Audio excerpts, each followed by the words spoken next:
हाँ तो भाई लास्ट लेक्चर में हम लोगों ने कवर किए थे मिसलेनियस के फर्स्ट 15 क्वेश्चंस। ठीक है, तो आज आगे से स्टार्ट करते हैं। आई होप वो लेक्चर देख लिया होगा आप लोगों ने। तो क्वेश्चन नंबर 16 है e to the power 3 log x, x to the power 4 plus 1 और उसकी पावर है -1। तो इस तरह की प्रॉब्लम हम लोगों ने उस दिन भी की थी कि जब e के ऊपर log हो तो log हट जाता है, लेकिन उससे पहले ये 3 यहां कहां आएगा, ये हो जाएगा e to the power log और ये 3x की पावर बनकर आ जाएगा, यानी e की पावर log x क्यूब हो जाएगा। और ये जो पावर -1 है ये पूरा का पूरा अपॉन में चला जाएगा, यानी x4 + 1 हो जाएगा। बोलो बात समझ में आई कि नहीं। अब e की पावर log x क्यूब को जब e और log एक साथ आते हैं तो दोनों हटते हैं, क्या बचता है, सिर्फ x क्यूब बचेगा यहां पर, और ये हो जाएगा x की पावर 4 + 1 dx। अब यहां से सबको आंसर दिख गया होगा कि x की पावर 4 + 1 को हम लोग क्या लेट करेंगे, t लेट करेंगे, जिससे हमें क्या मिलेगा, x की पावर 4 का आप करोगे तो क्या मिल जाएगा, 4x क्यूब मिलेगा कि नहीं, और 1 का तो 0 होता है, dx = dt। तो हम कह सकते हैं कि x क्यूब dx = 1/4 dt, ये मिल जाएगा। बात समझ में आ रही है कि नहीं।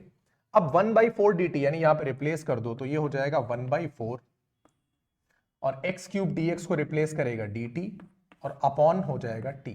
हमको पता है कि 1/t का इंटीग्रेशन कितना होता है, बोलो, log t होता है और प्लस c हो जाता है, तो ये हो गया 1/4 और log t, और t हमने किसको माना था, x की पावर 4 + 1 को माना था, प्लस c।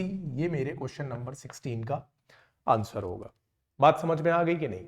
आई होप ये पहला क्वेश्चन आज का क्लियर हो चुका है। क्वेश्चन नंबर 17, इंटीग्रेट करना है f dash a x plus b f a x plus d b to the power n। यार देखो ये दिखाई दे रहा है कि ये जो टर्म है उसी का ये डिफरेंशिएशन दिया हुआ है हमको, तो इसी को हमें क्या करना पड़ेगा, लेट करना पड़ेगा। यानी एक तरह से फंक्शन ऑफ एक्स दे रखा है और यहां derivative of function of x दे रखा है, तो इस पूरे को आप क्या करो, टी लेट कर लो। यानी f a x plus b को अगर आप टी लेट कर लेते हो तो इसका डेरिवेशन क्या हो जाएगा, F dash a x plus B, और ए एक्स प्लस बी को रीडिफरेंशिएट करेंगे तो ए आ जाएगा यहां सामने, और ये हो गया dx और ये हो गया dt, हो गया इंटीग्रेशन के नहीं। अब f dash a x plus B जो है dx, ये हो जाएगा 1/a dt। ये यहां पर बात को रिप्लेस कर दो, 1/a कांस्टेंट है बाहर हो जाएगा, f dash a x plus B dx हट जाएगा, वहां पे dt आ जाएगा, और ये t था ही, तो t की पावर n dt। t की पावर n को अगर हम इंटीग्रेट करेंगे तो हमें क्या मिलेगा, हमें मिलेगा t की पावर n + 1 और अपॉन में n + 1। ये हमारा क्या हो गया, इंटीग्रेशन प्लस c हो गया। देखो ये पूरी वैल्यू कांस्टेंट है, बाहर लेकर चले जाओ तो 1/a n + 1 ये हो गया। t की वैल्यू कितनी थी, बोलो, f a x plus b, यहां पे रिप्लेस कर दिया, पावर इसकी कितनी है n + 1 और यहां प्लस c, यही मेरा आंसर हो जाएगा। ये हो गया हमारा question number 17। Question number 18, 1/√sin³ into sine x plus alpha दे रखा है।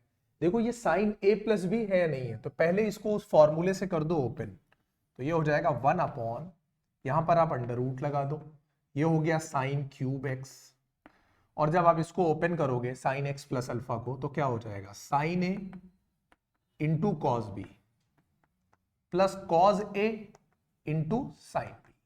ये इसको मैंने इस फॉर्मूले से ओपन कर दिया, ठीक है। अब एक दिक्कत है, दिक्कत ये है कि sin³ अगर इसको मुझे बाहर निकालना है तो अगर मैं sin4x इसको बना लूं, यानी sin x को यहां से बाहर ले लूं, तो ये sin की पावर 4x बन जाएगा। जैसे ये sin की पावर 4x बनेगा तो sin² अंडर रूट से बाहर आ जाएगा, तो इसके लिए क्या करना पड़ेगा, यहां से sin x को बाहर लेना पड़ेगा, ठीक है। तो एक काम करो, इसमें से sin x को जब बाहर लोगे तो ये बन जाएगा sin to the power 4x। यहां से मैंने sin x को बाहर ले लिया, यहां बचा सिर्फ cos अल्फा, और यहां देखो यहां पे तो साइन एक्स था ही नहीं ना, साइन अल्फा था, और हमने कॉमन किसको लिया है, साइन एक्स को लिया है। तो कोई भी चीज कॉमन होती है तो वो डिवाइड करती हुई जाती है, तो यहां पे तो है नहीं, तो साइन एक्स बाहर गया है, इसको डिवाइड करता हुआ, तो कॉस एक्स में अगर साइन एक्स से डिवाइड करोगे तो कॉट एक्स मिलेगा कि नहीं मिलेगा, बोलो, ये हो गया कॉमन, ठीक है, dx। अब इसका मुझे फायदा क्या मिलेगा, देखो इसका मुझे फायदा ये मिलेगा कि ये जो साइन की पावर 4x में से बाहर आएगा साइन स्क्वायर x, जो ऊपर जाकर तुम्हें क्या देगा cosec स्क्वायर x, और जब तुम इसको t लेट करोगे तो cos अल्फा कांस्टेंट है बाहर हो जाएगा, cot x तुमको माइनस cosec स्क्वायर x दे देगा, जिससे t लेट करने में तुमको आसानी हो जाएगी। तो अब इसको थोड़ा सा और सिंप्लीफाई कर लेते हैं। सिंप्लीफाई क्या करते हैं, यहां से इसको बाहर, भाई साइन की पावर 4x है तो साइन स्क्वायर x बाहर चला जाएगा और अंडर रूट में तुम्हारा क्या बचेगा cos alpha plus cot x into sine alpha, और ये हो गया तुम्हारा dx। बात समझ में आ गई कि नहीं। 1 बाई साइन स्क्वायर एक्स ऊपर जाकर क्या हो जाएगा cos square x, cosec square x हो जाएगा। खैर उससे पहले एक काम करो, इसको टी लेट कर लो। तो अगर हम इसको टी लेट कर लेते हैं cos alpha plus cot x into sine alpha, इसको अगर हम टी लेट कर लेंगे तो इसको जब डिफरेंशिएट करेंगे तो ये तो जीरो हो जाएगा। कॉट एक्स का होता है माइनस कॉसेक स्क्वायर एक्स, और साइन अल्फा तो कांस्टेंट है बाहर आ जाएगा, यानी ये बनेगा minus cosec square x, sine alpha constant है तो कोई मतलब है नहीं, dx is equal to dt। अब minus cosec square x dx is equal to हो जाएगा 1 बाई साइन अल्फा dt। बोलो यही होगा कि नहीं होगा। और ये कुछ और नहीं है, जरा इसको ध्यान से देखो, ये जो कॉसेक स्क्वायर एक्स है, एक काम करो माइनस को भी इधर ले लो। कॉसेक स्क्वायर एक्स का मतलब क्या 1 बाई साइन स्क्वायर एक्स, यानी 1 बाई साइन स्क्वायर एक्स हट जाएगा, ये चाहो तो इसको यहीं पे लिख दो ऐसे 1 by sine square x dx is equal to minus dt upon sine alpha. बात समझ में आ रही है कि नहीं। इस पूरी वैल्यू को यानी 1 by sine square x dx को तुम रिप्लेस कर दो किससे, माइनस dt से, और ये अपॉन हो जाएगा रूट टी। बात समझ में आई कि नहीं। और साइन अल्फा कांस्टेंट था तो साइन अल्फा भी बाहर रहेगा ही रहेगा, तो ये माइनस 1 बाई साइन अल्फा ये बाहर हो गया, और ये dt बाई रूट टी हो गया। और 1 बाई रूट टी का जो इंटीग्रेशन होता है वो होता है 2 रूट टी, तो माइनस 1 बाई साइन अल्फा हो जाएगा, और इसको सीधे इंटीग्रेट मारोगे तो 2 रूट टी प्लस सी हो जाएगा। अब देखो इतना तुमको डायरेक्टली आना चाहिए कि 1 बाई रूट टी का इंटीग्रेशन 2 रूट टी होता है, वरना आप इसको टी की पावर हाफ करोगे, ऊपर जाके टी की पावर माइनस हाफ होगा, उसके बाद टी की power minus half plus one, minus half plus one नीचे करोगे, तो इतना करके आप अलग से भी निकाल सकते हो। डायरेक्टली याद है, बहुत अच्छी बात है। अब यहां पर आ जाओ, माइनस 2 बाई साइन अल्फा हो गया, ये अंडर रूट टी की जो वैल्यू थी वो रिप्लेस कर दो, और टी की वैल्यू क्या थी, ये थी cos alpha plus cot x into sine alpha plus C. ठीक है, अब यहां पर भी आंसर को छोड़ सकते हो, आंसर हो गया, लेकिन एनसीईआरटी ने थोड़ा और इसको सिंप्लीफाई किया है, तो तुम इसको सिंप्लीफाई कर दो तुम भी। कॉट एक्स को तुम वापस लिख दो, क्या माइनस 2 बाई साइन अल्फा हो गया, ये हो गया अंडर रूट, ये बनेगा तुम्हारा cos अल्फा, और ये हो जाएगा कॉट एक्स को हम लोग क्या लिख सकते हैं, cos x upon sine x into sine alpha plus C. ये साइन एक्स इधर जाकर इंटू कर जाएगा, तो minus 2 by sine alpha under root, ये बन जाएगा cos alpha into sine x plus cos x into sine alpha plus C. अब देखो ये क्या है, sine A into cos B plus cos A into sine B, यानी साइन ए प्लस बी का फॉर्मूला है कि नहीं है, तो ये हो गया माइनस 2 बाई साइन अल्फा, और ये फॉर्मूला किसका है, साइन एक्स प्लस अल्फा और प्लस सी, यही तुम्हारा आंसर होना चाहिए। ठीक है, बात समझ में आ गई कि नहीं। ये हो गया अल्फा। बोलो sine x plus alpha plus C. बात समझ में आ गई कि नहीं। ये हो गया तुम्हारा क्वेश्चन नंबर 18। चलते हैं नेक्स्ट क्वेश्चन पर। अपॉन में देखो यहां, सॉरी साइन एक्स इसके साथ किया था, अपॉन में तो लगाना भूल ही गया हूं, ये होगा अपॉन साइन एक्स, और यहां भी इस पूरे में अपॉन साइन एक्स। ठीक है, ये डिनोमिनेटर में था तो मैं लिखना भूल गया था। हो गया क्वेश्चन नंबर 18। चलो अब चलते हैं क्वेश्चन नंबर 19 की तरफ। आ जाओ क्वेश्चन नंबर 19 पर। देखो इसमें है 1 minus root x upon 1 plus root x और उसके ऊपर पूरे पर भी रूट लगा हुआ है। ऐसे देखने में बहुत कॉम्प्लिकेटेड लग रहा है। अब इस तरह के क्वेश्चंस को सॉल्व करने के लिए जरूरत यह है कि तुमने कितनी ज्यादा प्रैक्टिस करी है। जितनी ज्यादा प्रैक्टिस करी होगी उतनी ज्यादा आसानी के साथ ये क्वेश्चन हैंडल हो जाएंगे, यानी तुमको एक आइडिया होगा कि तुम्हें क्या करना है। सडनली कोई क्वेश्चन आया तुम्हारे सामने बिना प्रैक्टिस के, तो तुम आइडिया नहीं लगा पाओगे कि इसको कैसे सॉल्व करना है। बात समझ में आ रही है कि नहीं? अब एक बात ये बताओ कि यार यहाँ पे मुझे रूट एक्स, यहाँ भी रूट लगा हुआ है, यहाँ भी रूट लगा हुआ है, तो पहले तो इसको हटाने का कुछ इंतजाम करना होगा ना। तो अगर इसको मैं लो मतलब हम लोग 2 थीटा मान लेते हैं, यानी cos 2 थीटा मान लें, तो हम लोग को पता है कि 1 माइनस cos 2 थीटा जो होता है वो एक आइडेंटिटी बना देता है। कौन सी? 2 साइन स्क्वायर थीटा बना देता है। तो वहां से क्या हो जाएगा कि बाहर आ जाएगा, यानी ये जो ऊपर वाला रूट है ये कैंसिल हो जाएगा। कुछ ऐसा दिमाग लगा सकते हैं। तो इसके लिए हम लोग क्या करेंगे, सबसे पहले रूट एक्स को cos थीटा लेट करेंगे। क्यों cos थीटा लेट किया? क्योंकि 1 minus cos theta 1 plus cos theta दोनों स्क्वायर में बदलेगा आइडेंटिटी, और स्क्वायर रूट एक दूसरे को कैंसिल करेंगे, इसलिए ये किया गया है। तो अब स्क्वायरिंग बोथ दी साइड करोगे तो ये x हो जाएगा और ये cos स्क्वायर थीटा हो जाएगा। बात समझ में आ गई कि नहीं? अब जब डिफरेंशिएट करोगे तो cos स्क्वायर थीटा का क्या हो जाएगा? 2 cos थीटा, और cos थीटा को फिर से करोगे तो minus sine theta d theta. ये बात समझ में आ गई कि नहीं? चलो अब वैल्यू पुट कर दो, तो ये हो जाएगा 1 minus cos theta upon 1 plus cos theta. अब अगर तुम लोगों ने dx को इससे रिप्लेस करोगे तो -2 को तुम यहां पहले बाहर लिख दो और यहां लिख दो cos theta into sine theta d theta. बात समझ में आ गई कि नहीं? अब अगर 1 माइनस कॉस थीटा को तुम लोगों ने पहले भी कई क्वेश्चंस में बदला होगा, ठीक है, तो यहां पे देखो 1 माइनस कॉस थीटा का मतलब क्या? ये वाली आइडेंटिटी सबने पढ़ी है, कौन सी? कि cos 2 थीटा जो होता है ये 1 माइनस 2 साइन स्क्वायर थीटा होता है। इसी तरह से 2 cos स्क्वायर थीटा -1 भी तो होता है। अब इससे देखो अगर मैं बनाना चाहूं तो अगर इसको इधर ले आऊंगा तो ये क्या बन जाएगा? 2 साइन स्क्वायर थीटा बन जाएगा। क्या बनेगा? 2 sine square theta. cos 2 theta को इधर ले जाऊंगा तो ये बन जाएगा 1 माइनस cos 2 थीटा।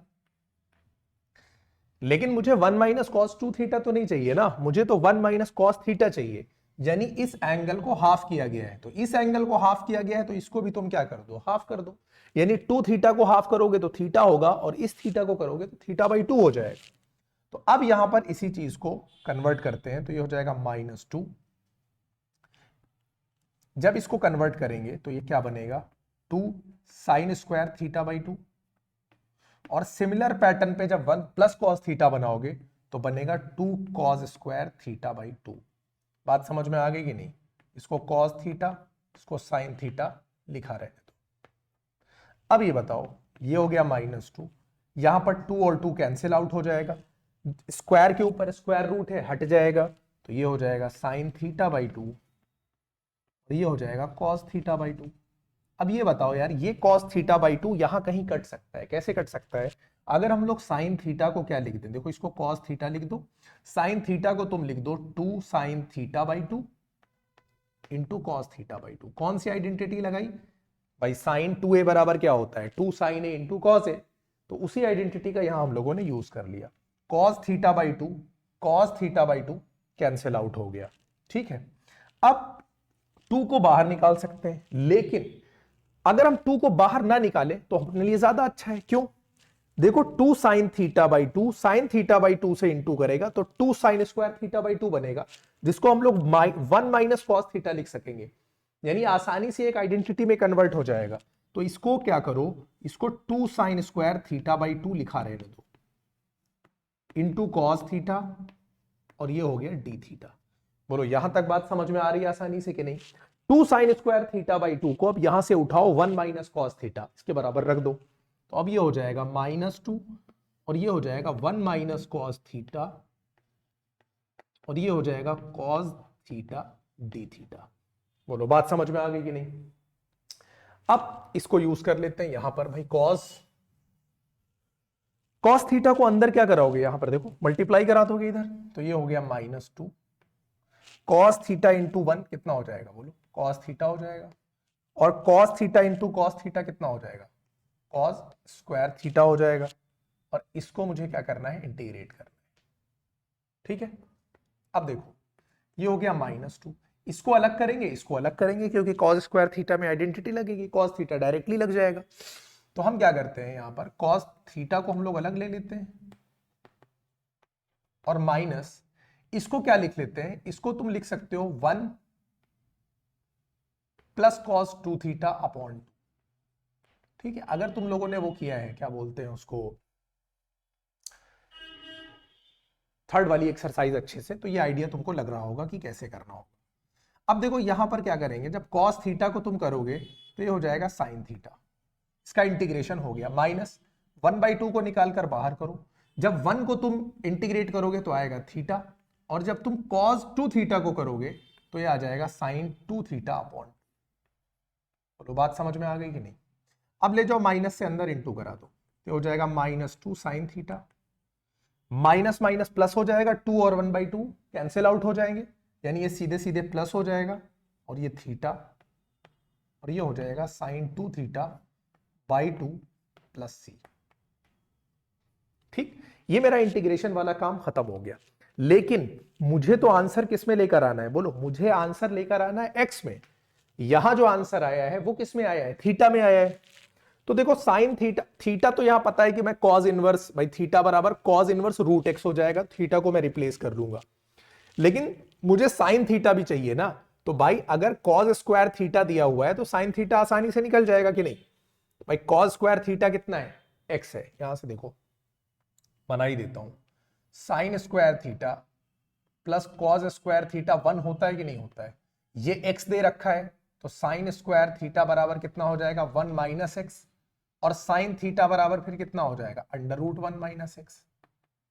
बोलो बात समझ में आ गई कि नहीं।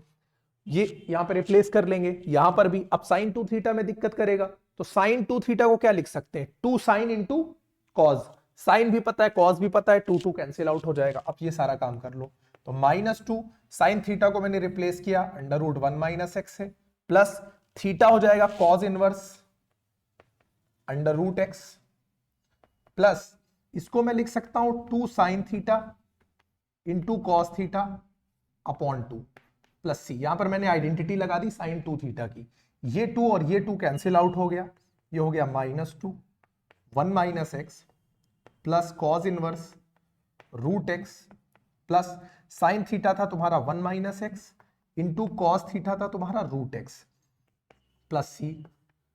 इससे और अंदर इंटू करा दो थोड़ा सा, तो ये हो जाएगा 1 माइनस एक्स, ये हो जाएगा कॉज इनवर्स √x। जब √x अंदर जाएगा, देखो स्क्वायर के अंदर जाके इंटू करेगा ना, तो ये x माइनस एक्स स्क्वायर हो जाएगा और प्लस सी, ये तुम्हारा आंसर हो जाएगा। बात समझ में आ गई कि नहीं। भाई जब ये अंदर जाकर इंटू करेगा, √a इंटू रूट बी क्या होता है, √ab, यानी सीधे रूट लगा के दोनों को अंदर मल्टीप्लाई कर देंगे। आई होप कि क्वेश्चन नंबर 19 सबको क्लियर हो गया होगा। चलते हैं नेक्स्ट पर।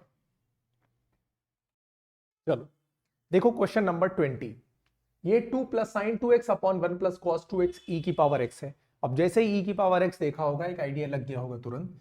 ये वाला फॉर्मूला याद होगा सबको कि e की पावर x का जब इंटीग्रेशन करते हैं तो ब्रैकेट में अगर तुम्हें fx मिला और प्लस f डैश x मिला, तो इसका सीधा सीधा आंसर क्या हो जाता है, इसका dx करना होता है, तो इसका आंसर होता है e की power x function of x plus C. बोलो यही होता है कि नहीं। तो इसको कुछ उसी फॉर्म में अरेंज कर ले तो हमारा काम आसानी से हो जाएगा। तो e की पावर x को एक काम करो, पहले बाहर करो, ये हो गया e की पावर x। अब इसको थोड़ा सिंप्लीफाई करने की कोशिश करो। देखो साइन 2x को हम लोग आइडेंटिटी लगाएं तो 2 sine x into cos x लिख सकते हैं, हाँ या ना। और 1 प्लस कॉस 2x को डायरेक्टली हम लोग कॉस स्क्वायर x लिख सकते हैं, 2 कॉस स्क्वायर x लिख सकते हैं कि नहीं लिख सकते हैं। भाई कॉस 2x देख लो, यहां पर कॉस 2x को हम लोग लिख सकते हैं 2 कॉस स्क्वायर x -1 इधर जाके प्लस हो जाएगा, तो 1 प्लस कॉस 2x हुआ कि नहीं हुआ, और ये 2 कॉस स्क्वायर x हो गया। यानी ये सीधे सीधे आइडेंटिटी यहां पर हम लोग यूज करेंगे, तो ये हो जाएगा 2 कॉस स्क्वायर x और ये हो जाएगा dx। ठीक है, देखो यहां भी दो, यहां भी दो, यहां भी दो, कट के कैंसिल हो गया। e की पावर x, ये बचेगा तुम्हारा 1 plus sign x into cos x upon cos square x, बचेगा कि नहीं बचेगा। कॉस स्क्वायर x को जब हम अलग अलग करेंगे, यानी कॉस स्क्वायर x को जब 1 के साथ लेंगे तो ये कितना बन जाएगा, सेक स्क्वायर एक्स बन जाएगा।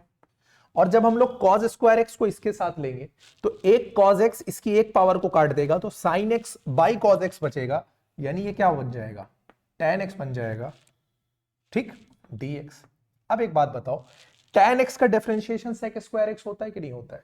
तो जब tan एक्स का डिफरेंशिएशन सेक स्क्वायर एक्स होता है, इसका मतलब हम सीधे सीधे इसको e की पावर x tan एक्स लिख सकते हैं प्लस c, और यही अपना आंसर हो जाएगा। बोलो बात समझ में आ गई कि नहीं? क्वेश्चन नंबर 20 में कोई डाउट तो नहीं है? देखो भाई क्वेश्चन नंबर 21 देखो, x square plus x plus 1 है upon x plus 1 whole square है, एक्स प्लस 2 है। देखकर आइडिया लग गया होगा कि ये क्वेश्चन पार्शियल फ्रैक्शन का है, लगा आइडिया या नहीं? यानी इसको हम लोग ऐसे लिख सकते हैं कि a upon x plus 1 plus b upon x plus 1 का स्क्वायर हो जाएगा plus c upon x plus 2 हो जाएगा। बोलो कुछ इस तरह लिख सकते हैं कि नहीं लिख सकते? और ये हो जाएगा तुम्हारा क्या, dx। अब एक एक को अगर करें तो a को अगर हम बाहर लें तो ये 1 अपॉन एक्स प्लस 1, सीधे सीधे dx अपॉन एक्स प्लस 1 लिखें। देखो ये क्या हो जाएगा, x प्लस 1 का स्क्वायर है तो ये ऊपर जाकर क्या बन जाएगा, x प्लस 1 की पावर -2 बन जाएगा। यानी अगर हम b को बाहर लें तो ये बनेगा x प्लस 1 की पावर -2 और इसका क्या, dx, ठीक है। और प्लस अगर हम c को बाहर लें तो ये 1 अपॉन एक्स प्लस 2 बन जाएगा। बात समझ में आती जा रही है कि नहीं? अगर हम लोग अब 1 अपॉन एक्स प्लस 1 का dx करेंगे तो log x प्लस 1 बनेगा कि नहीं बनेगा, ठीक है। प्लस इसको जरा ध्यान से देखो, अगर हम x प्लस 1 को t मान भी लेते हैं तो कुछ खास फर्क तो पड़ेगा नहीं, क्योंकि dx और dt बराबर होगा। तो कुल मिला के t की पावर -2 बनेगा कि नहीं बनेगा? और अगर t की पावर -2 को इंटीग्रेट करोगे तो -2 प्लस 1 ऊपर करोगे, -2 प्लस 1 नीचे करोगे, यानी t की पावर -1 करोगे, नीचे -1 बचेगा, यानी ये -1/t हो जाएगा, हाँ या ना? -1/t का मतलब -1/x प्लस 1, कुछ इस तरह से ये बनेगा। तो अब जब हम इसको इंटीग्रेट करेंगे तो b था -1/x प्लस 1, यानी ये माइनस b हो जाएगा, और अपॉन में कितना हो जाएगा, x plus 1 plus c constant है, x/2 को जब हम लोग करेंगे तो ये बनाएगा तुम्हारा log x प्लस 2 c। ये तो हो गया इंटीग्रेशन।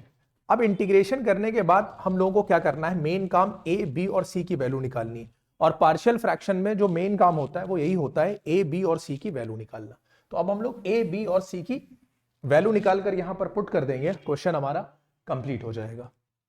अब देखो ये पूरी वैल्यू दी हुई है, उसको इससे हमको कंपेयर करना है, यानी x square plus x plus 1, इसको कंपेयर करना होगा। देखो a के पास x प्लस 1 है, क्या कम है, एक यहां से x प्लस 1 इसके पास कम है और x प्लस 2 कम है। बात समझ में आई? b के पास देखो x प्लस 1 का होल स्क्वायर है इसके पास, यानी कम क्या है इसके पास, सिर्फ x प्लस 2 कम है। और जब हम c की बात करेंगे तो c के पास x प्लस 2 है, इसके पास क्या कम है, x प्लस 1 का होल स्क्वायर, ये कम। अब इसको सॉल्व करके कंपेयर करा दो, देखो x square plus x plus 1 हो जाएगा, ये हो जाएगा a। इसको जब हम लोग सॉल्व करेंगे तो x square plus 3x plus 2 आएगा, क्योंकि डायरेक्टली देख सकते हो 2 प्लस 1 3x, 2 1 जा 2, ठीक है। प्लस ये हो जाएगा bx प्लस 2b, ये हो जाएगा c, a square plus b square plus 2ab से ओपन करेंगे तो ये हो जाएगा। अब इंटू करा दो तो ये हो जाएगा ax square 3ax plus 2a plus bx plus 2b, और यहां हो जाएगा cx square plus c plus 2cx। इसको कंपेयर किससे कराना है, x square plus x plus 1 से कंपेयर कराना है। अब यहां एक्स स्क्वायर का कोएफिशिएंट देखो, एक्स स्क्वायर का कोएफिशिएंट है a प्लस सी, यहां एक्स स्क्वायर का कोएफिशिएंट है 1, तो a plus c is equal to 1, एक बन गया।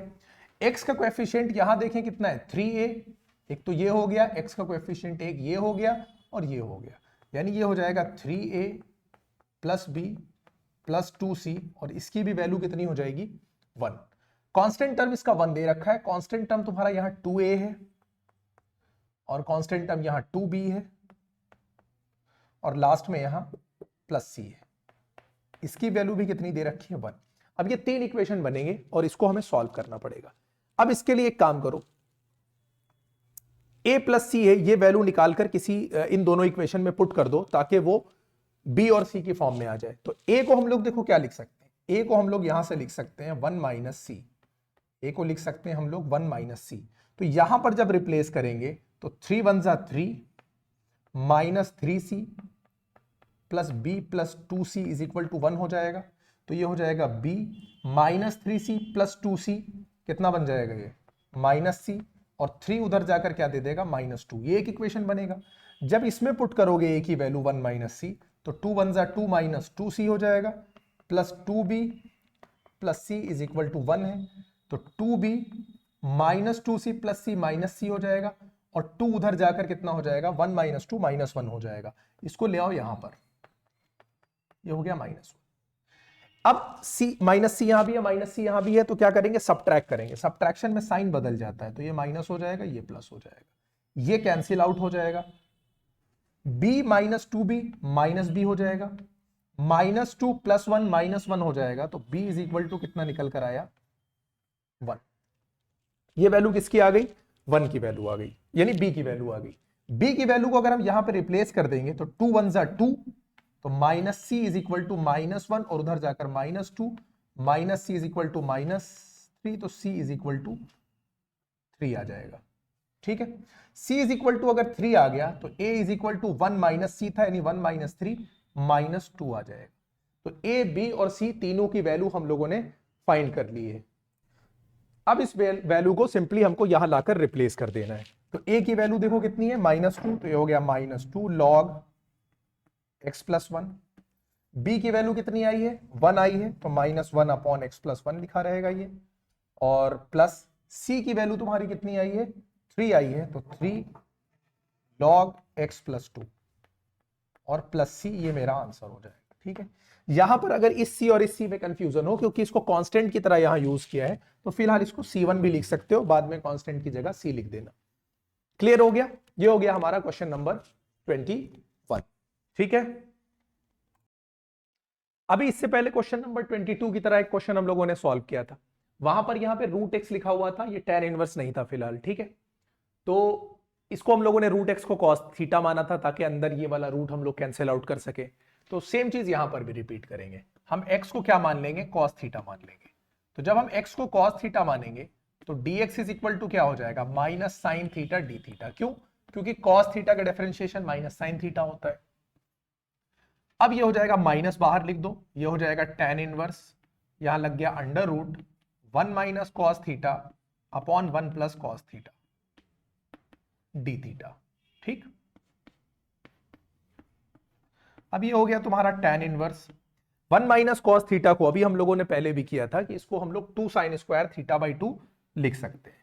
तो ये हो गया 2 sine square theta by 2 upon 2, इसको हम लोग कॉस स्क्वायर थीटा बाई 2 लिख सकते हैं। ठीक है, डी थीटा, सॉरी यहां पर क्या था माइनस बाहर गया, sign theta into D theta, ये रिप्लेस होगा dx से, तो यहां पर हो गया sign theta into D theta. Clear हो रहा है ये। अब ये हो गया माइनस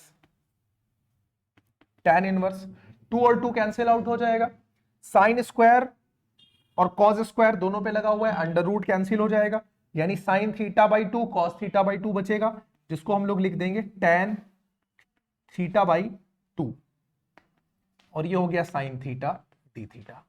बोलो यहां तक कोई प्रॉब्लम नहीं। यहां पे tan इनवर्स है, यहां पे tan है, tan इनवर्स और tan एक दूसरे को कैंसिल करेंगे, बचेगा theta by 2 into sine theta d theta. -1/2 को निकालकर बाहर करो, ये हो गया theta into sine theta d theta. Product rule लगेगा, प्रोडक्ट रूल लगेगा तो आइलेट के अकॉर्डिंग थीटा को पहला टर्म कंसीडर किया जाएगा और साइन थीटा को दूसरा कंसीडर किया जाएगा। ठीक, तो जब हम लोग आइलेट लगाएंगे तो ये हो गया -1/2, थीटा को हम लोगों ने कौन सा टर्म माना है पहला, और इसको कौन सा माना है दूसरा। कैसे करते हैं, पहले टर्म को हम लोगों को रोकना है, तो थीटा को हम लोगों ने रोक लिया, साइन थीटा को हम लोगों को इंटीग्रेट करना है, तो क्या मिल जाएगा माइनस कॉस थीटा मिल जाएगा, माइनस लगा दो। उसके बाद हम लोगों को क्या करना है, थीटा को डिफरेंशिएट करना है, तो थीटा को जब हम लोग थीटा के रिस्पेक्ट में डिफरेंशिएट करेंगे तो कितना आ जाएगा 1 आ जाएगा। साइन थीटा को हम लोग करेंगे तो कितना आ जाएगा माइनस कॉस थीटा आ जाएगा, और इसको वापस इंटीग्रेट करना पड़ेगा। ठीक है, ये हो गया -1/2, ये हो जाएगा -θ इंटू कॉस थीटा, और माइनस यहां से बाहर आकर इसको प्लस बना देगा। कॉस थीटा का जब हम लोग इंटीग्रेशन करेंगे तो ये दे देगा हम लोगों को साइन थीटा। ये इंटीग्रेशन कंप्लीट हो गया, प्लस सी। -1/2 को ले जाकर अंदर अगर हम इंटू करा दें तो माइनस माइनस प्लस हो जाएगा, तो ये बन जाएगा तुम्हारा θ/2 कॉस थीटा, प्लस नहीं, -1/2 तो -1/2 साइन थीटा और प्लस सी। ये जो मेरा टर्म आया है ये आया है थीटा के टर्म में। अब यहां पे क्या करना है, देखो कॉस थीटा की वैल्यू कितनी थी, x थी, तो थीटा हो जाएगा कॉस इनवर्स x। तो ये हो गया 1/2। थीटा को हम लोगों ने क्या लिखना था, बोलो, थीटा को लिखना है कॉस इनवर्स x और कॉस थीटा x, यानी x कॉस इनवर्स x हो गया -1/2। देखो cos theta is equal to x है, तो साइन थीटा निकालना है। Sine theta is equal to √1 minus cos square theta होता है, तो √1 माइनस एक्स स्क्वायर हो गया, प्लस सी हो गया, यही आंसर हो जाएगा।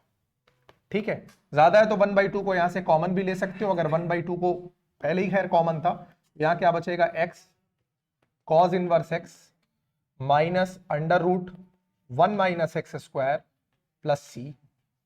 ठीक है, ये कॉमन लेने के बाद आंसर हो जाएगा। ठीक है, ये हो गया क्वेश्चन नंबर 22। चलो क्वेश्चन नंबर 23 में √x² + 1 है, log x² + 1 है, -2 log x है, upon x to the power 4 है, dx है। पहले अगर ये log वाली बात देखो तो 2 log के साथ ही x पे पावर 1 क्या आएगा, यानी log x² हो जाएगा। और log a minus log b को हम लोग क्या लिख सकते हैं, log a/b लिख सकते हैं। तो पहले इस चीज को करेक्शन करो, थोड़ा सा इसको सिंप्लीफाई करो। x की पावर 4 को देखो इसके साथ लिख दो पहले, ठीक है। और ये log वाली बात को अगर हम लोग समझें तो log ये x² + 1 है, और माइनस इसको हम लोग log x² लिख सकते हैं। ठीक है, ये हो गया dx। अब ये बन गया log a into log b, तो ये हो गया √x + 1 अपॉन x की पावर 4। तो ये बन जाएगा तुम्हारा log x² + 1 अपॉन x²। ऐसा क्यों हुआ, क्योंकि log a minus log b ये होता है log a/b। आई होप यहां तक कोई प्रॉब्लम नहीं होनी चाहिए। अब जो टर्म ये बना है, अगर सिमिलर टर्म यहां पे मिल जाए तो हम इसको आसानी से टी लेट कर सकते हैं। यहां x² + 1 अपॉन x² है, यहां भी हमको क्या चाहिए, इसी तरह से हमको बनाना है। x² तो यहां था ही, ये हो गया x²। ठीक है, x² + 1 यहां भी है, यहां भी है, नीचे हमें क्या चाहिए, x² चाहिए। ठीक है, x² रूट के अंदर अगर लेकर जाना है x, तो बाहर से क्या लाना पड़ेगा, x, क्योंकि वो स्क्वायर रूट के बाहर जोड़ा, यानी जो पेयरिंग होती है उसमें से x बाहर निकलता है। अगर अंदर से बाहर जाएगा तो अंदर जाकर जोड़ा बन जाएगा, यानी x अंदर जाके स्क्वायर रूट के x² बनेगा, x² रूट से बाहर आकर x बनता है। यानी अगर इसको बाहर से एक x मिल जाए अपॉन में, तो ये क्या बना देगा, √x² + 1 और x² मिल जाएगा। तो ये जो अपॉन में x की पावर 4 दिया है, यहां से एक x को अंडर रूट के अंदर लेकर चले जाओ, तो उससे क्या हो जाएगा, ये x² + 1, और ये अपॉन में जो x की पावर 4 था, इसमें से एक x को अंदर जब भेजेंगे तो ये अपने आप उसको x² बना देगा, और यहां क्या बचेगा, 1 अपॉन x की पावर 3 बचेगा। बात समझ में आ गई कि नहीं। अब ये हो गया अपॉन x² dx। अब इसको हम लोग टी लेट कर सकते हैं, क्योंकि ये दोनों जगह सेम चीज है, तो अब लेट कर लेते हैं। तो x² + 1 अपॉन x² को हम लोग क्या लेट कर लेते हैं, टी। इसको अब हम लोगों को क्या करना है, डिफरेंशिएट कर देना है। तो देखो x²/x², यानी अगर हम इसको कहें तो इसको हम ऐसे भी लिख सकते हैं, 1 + 1/x² को x की पावर -2 लिख सकते हैं, और इसका हम लोगों को क्या करना है, डिफरेंशिएशन करना है। 1 का डिफरेंशिएशन करोगे तो कितना आ जाएगा भाई, 1 का डिफरेंशिएशन कितना होता है, 0। और x की पावर -2 को अगर हम लोग करेंगे तो देखो -2 यहां सामने आएगा, और x की पावर -2 -1 यानी -3 हो जाएगा, और dx = dt। अब ये जो x की पावर -3 है, ये नीचे जाके क्या हो जाएगा, 1 अपॉन x की पावर 3 हो जाएगा dx, और यही हमको 1 अपॉन x की पावर 3 dx को हटाना था, और ये -2 इधर जाएगा तो हो जाएगा -1/2 dt। बोलो यहां तक कोई डाउट है। तो अब हम लोगों ने 1/x की पावर 3 को dx को रिप्लेस करेंगे -1/2 dt से, तो ये कुछ इस तरह बनेगा। ये जो पूरा टर्म है ये तो √t बन गया और ये बन गया log t, -1/2 को निकालकर बाहर करो, ये हो जाएगा dt। अब हमें कुल मिलाकर इसको क्या करना पड़ेगा, इंटीग्रेट। और कौन सा रूल इसमें लगेगा इंटीग्रेशन में, आइलेट लगेगा। आइलेट में हम लोगों को पता है कि इनवर्स ट्रिग्नोमेट्रिक के बाद लॉगरिथम फंक्शन को प्रायोरिटी दी जाती है, यानी इसको हम लोग अपना पहला टर्म मानेंगे और इसको हम लोग अपना दूसरा टर्म मानेंगे। बात समझ में आ रही है? अब इसको क्या कर देते हैं यहां पर इंटीग्रेट, तो भाई -1/2 को रखो बाहर, log t पहले टर्म को रोक लेना है, तो भाई log t को रोक लो, ठीक है। √t को हम लोगों को क्या करना है, इंटीग्रेट करना है। √t को क्या करना है, इंटीग्रेट करना है। अब √t को इंटीग्रेट कैसे किया जाए, √t का मतलब क्या होता है, t की पावर हाफ तो होता है, तो ये हो जाएगा t की पावर 3/2 अपॉन 3/2। 3/2 को जब पलटोगे तो 2/3 हो जाएगा और t की पावर 3/2 हो जाएगा। यानी जब हम इसको करेंगे तो ये हो जाएगा 2/3 और t की पावर 3/2। ये हमने किसको इंटीग्रेट किया है, √2 को किया है, √t को किया है, माइनस लगा दो। log t को अब क्या करना है हम लोगों को, डिफरेंशिएट। log t को डिफरेंशिएट करेंगे तो आएगा 1/t और इसको वापस इंटीग्रेट करेंगे तो यही मिलने वाला है 2/3 t की पावर 3/2 और dt। बोलो बात समझ में आ रही है कि नहीं?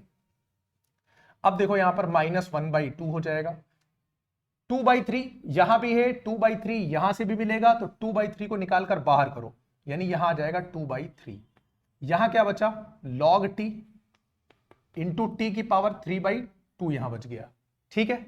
यहां पर देखो 2/3 यहां से बाहर जा चुका है, 1/t टी की पावर 3/2, टी की पावर 3/2 है यहां पर, और यहां पर टी की पावर कितनी है, 1, यानी टी की पावर 3/2 में से जब टी की पावर 1 जाएगी तो सिर्फ टी की पावर हाफ बचेगी, यानी हमें टी की पावर हाफ को यहां वापस क्या करना पड़ेगा, इंटीग्रेट करना पड़ेगा। टी की पावर हाफ को अभी हम लोगों ने किया था, हम लोगों को पता है भाई ये 2 कट गया, -1/3, टी की पावर 3/2 log t हो गया ये, और यहां पर जब हम लोग इसको करेंगे इंटीग्रेट तो वापस यही मिलेगा 2/3 टी की पावर 3/2, ये हो गया, ठीक है। अब हो गया ये -1/3, टी की पावर 3/2 को चाहो तो बाहर ले लो क्योंकि 2 बार लिखा हुआ है, और ये अंदर हो गया तुम्हारा log t -2/3 प्लस c, ठीक है। यहां तक आई होप कोई प्रॉब्लम नहीं होनी चाहिए। अब हम लोगों को क्या करना पड़ेगा, t को वापस x के टर्म में रिप्लेस करना पड़ेगा। अब सिंपली क्या करना है, t की वैल्यू को वापस यहां पे लाके पुट कर देना है, बस। ये हो गया -1/3, और t हम लोगों ने किसको माना था, कहां गया t, ये x² + 1/x² को माना था, यहां पर रिप्लेस कर दो, x² + 1/x², और इसकी पावर कितनी हो जाएगी, 3/2। यहां पर हो जाएगा log t की वैल्यू फिर रख दो, x² + 1/x² -2/3 प्लस c। ये हो जाएगा आंसर क्वेश्चन नंबर 23 का, ठीक है। नेक्स्ट क्वेश्चन पे चलते हैं, क्वेश्चन नंबर 24 पर। π/2 से पाई है, e⁻x है, 1 - sin x 1 - cos x है, तो e की पावर x के साथ, यानी इसको कुछ इस तरह से बनाना पड़ेगा कि ये fx + f' बन जाए, यानी एक टर्म और उसका डेरिवेटिव दोनों का सम आ जाए। हम लोगों ने अभी पहले भी कहा था कि e की पावर x जो है, अगर यहां fx है और साथ में f' है, तो इसका इंटीग्रेशन जो निकल कर आता है वो सीधे सीधे e की पावर x fx आ जाता है, ठीक है। तो उसी तरह से इसको बनाने की कोशिश करते हैं। लिमिट है तुम्हारी π/2 से पाई, e की पावर x, 1 - sin x, तो इसको लिख दो 2 sin x/2 होता है, इंटू cos x/2 होता है, अपॉन 1 - cos x को हम लोग क्या लिख सकते हैं, 2 sin² x/2। इस वीडियो में कई बार ये चीज हम लोग यूज कर चुके हैं, इसलिए बार बार बताना जरूरी नहीं समझते कैसे होना है। ये हो जाएगा π/2, ये हो जाएगा पाई। अब e की पावर x, देखो ये जो 2 sin² x/2 है, ये 1 के साथ अलग जाएगा और इसके साथ अलग जाएगा। जब ये 1 के साथ अलग जाएगा तो ये बनेगा 1/2, और sin² x/2 को हम क्या लिख सकते हैं, cos² x/2 माइनस, जब ये इसके साथ जाएगा यानी इस टर्म के साथ अलग जाएगा तो ये 2 और ये 2 कैंसिल आउट होगा। Sine x by two sine एक पावर को काटेगा यानी नीचे साइन एक्स बाई टू बचेगा। Cos x by two sine x by two को जब सॉल्व करोगे तो आ जाएगा कॉट एक्स बाई टू। बोलो बात समझ में आ रही है कि नहीं? dx ये हो गया। अब एक बात बताओ, कॉट एक्स बाई टू को अगर हम लोग डिफरेंशिएट करेंगे तो कॉट एक्स का होता है कॉसेक स्क्वायर एक्स नेगेटिव में, यानी ये cosec square x by to मिलेगा। एक्स बाई टू को वापस करेंगे तो 1 बाई टू मिलेगा। यानी हमको पता है कि जो डी बाई डी एक्स होता है किसका, minus cot x by two का, वो हमको क्या दे देगा, half cosec square x by two दे देगा।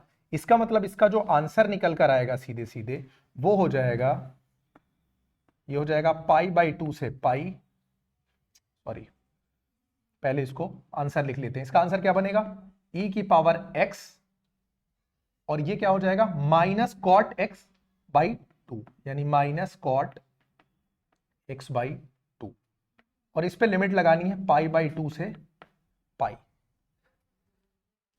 बात समझ में आ रही है कि नहीं? अब हम लोग क्या करेंगे, माइनस को अगर यहां से निकाल कर बाहर कर दें तो ये क्या बन जाएगा, e की power x cot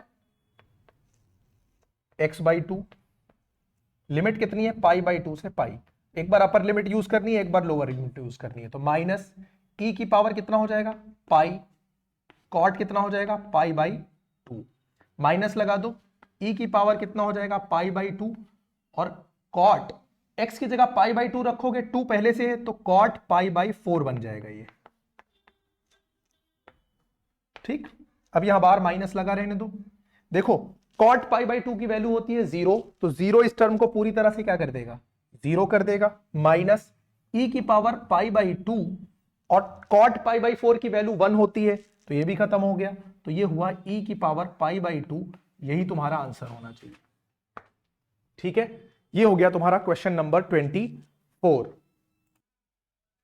question number 25, limit दे रखी है 0 से pi by four, sine x into cos x upon cos to the power 4x plus sine to the power 4x। अब ऐसे तो कोई पैटर्न इसमें दिखाई नहीं दे रहा है, लेकिन अगर हम इसको कॉस की पावर 4x से डिवाइड करेंगे तो नीचे ये 1 plus ten to the power 4x दे देगा हमको, और ऊपर साइन बाई कॉस 10 दे देगा, और यहां से एक कॉस काटेगा तो तुमको यहां पर सेक स्क्वायर एक्स भी ऊपर देखने को मिलेगा, और tan x के डिफरेंशिएशन में सेक स्क्वायर एक्स दिख जाता है। तो इतना जब तुमको प्रैक्टिस करोगे जितनी ज्यादा, उससे आइडिया लगेगा कि क्वेश्चन को कैसे टैकल करना है।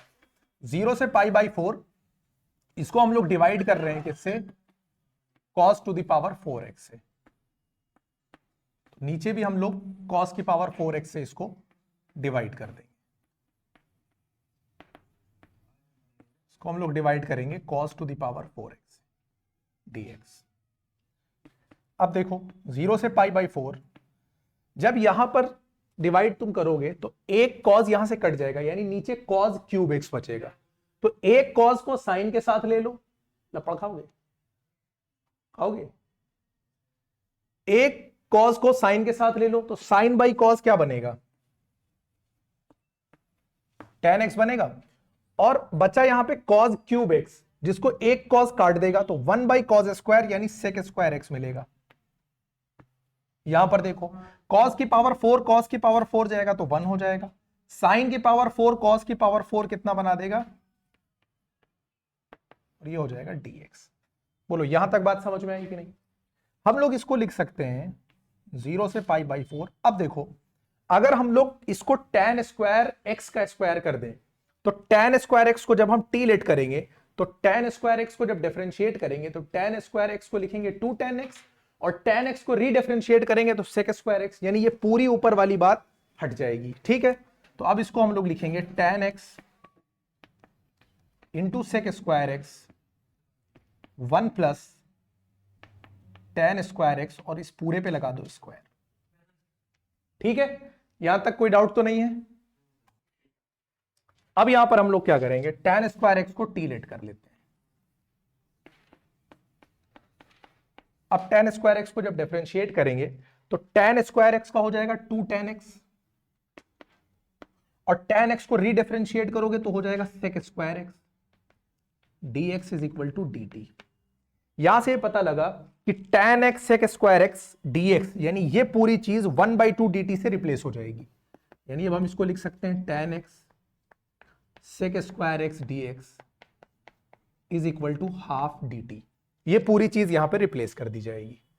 तो अब ये हो गया tan x sec square x dx को जब हाफ dt से करेंगे तो हाफ कांस्टेंट है, निकाल कर बाहर करो, और ये हो जाएगा 1/1 प्लस टी स्क्वायर dt। और लिमिट भी यहां से क्या हो जाएगी, चेंज हो जाएगी। तो लिमिट जब हम लोग चेंज करेंगे तो टी स्क्वायर है, देखो यहां पर लिमिट थी 0 से π/4 और हम लोगों ने tan स्क्वायर x को क्या माना है, t माना है।